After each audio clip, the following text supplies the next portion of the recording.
Howdy, Connection Group leaders. Happy Thursday. I'm in Elroy at the moment. I'm sitting in the parking lot of Sam's. I'm getting ready to go in there to get some supplies for some cooking events, some student events we got going on this weekend. But I'm kind of pondering as I prepare to go in there, and I'd love to hear your feedback on this. Would I be breaking the 8th or 9th or 10 commandments if I get more than one sample from the various sample dealers going to be going on here? Am I thieving? Am I bearing false witness? Am I coveting other people's stuff? Or just is like Sam's, is that all fair game? I don't know. Again, I'd love to have your feedback. We're talking the 10 Commandments this week, and I don't remember the last time we had a conversation or a lesson just about Exodus chapter 20. I think this is really cool. I think it's going to be helpful and encouraging. So I hope you think so too. The question inevitably, certainly if not this week, in the next couple of weeks, because we're going to see some more stuff from the law, the conversation is going to lead to, okay, we as Gentiles and we as Christians, can we just ignore this part of the Bible? And there are some, in fact, some cases, some popular theologians that argue at least somewhat, no, you can totally ignore these things. Now, rarely does anybody say just throw them all out. Usually there's some caveats. I would put some caveats on it, but I would actually say even less so, yes, we absolutely should be following the 10 Commandments. And the reason why is, for starters, very simply, Jesus references the 10 Commandments on more than one occasion. Paul frequently references the 10 Commandments. Kind of the rule of thumb, and we'll talk about this more in the coming weeks, the rule of thumb is if something is referenced in the New Testament, that's something we as New Testament believers ought to be following those commands.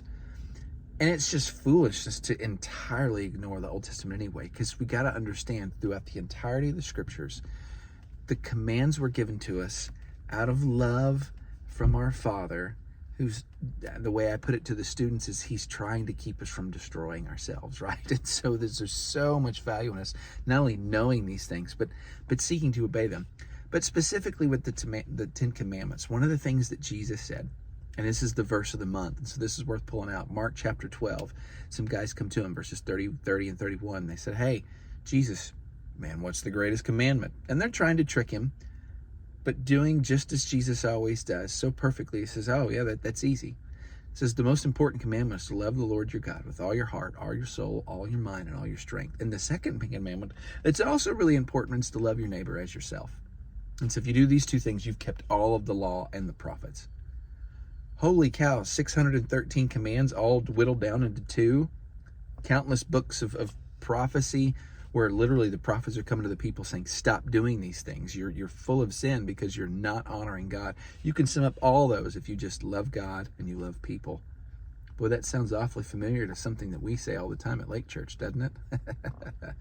But Jesus references the commandments. And what does that have to do with the 10? Well, if you break down the 10, the first 4 have to do with our interactions with God, and the next 6 have to do with our interactions with mankind.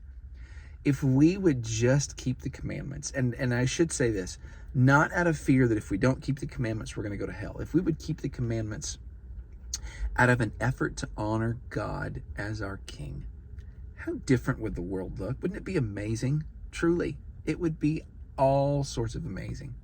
And I will point out, too, something unique about the commandments that we tend to miss. So verse 1, it's God speaking to all the people. He says, I am the Lord your God, the one who brought you out of Egypt. You are mine. And he doesn't use the word therefore, but there's an implied therefore. So because I am your God, do these 10 things. Well, watch this. This has been the pattern throughout all Scripture. Jesus comes to us and says, man, I'm the Lord. I've bought your freedom. If you love me, you'll keep my commandments. The pattern is this: freedom first, and then commandments.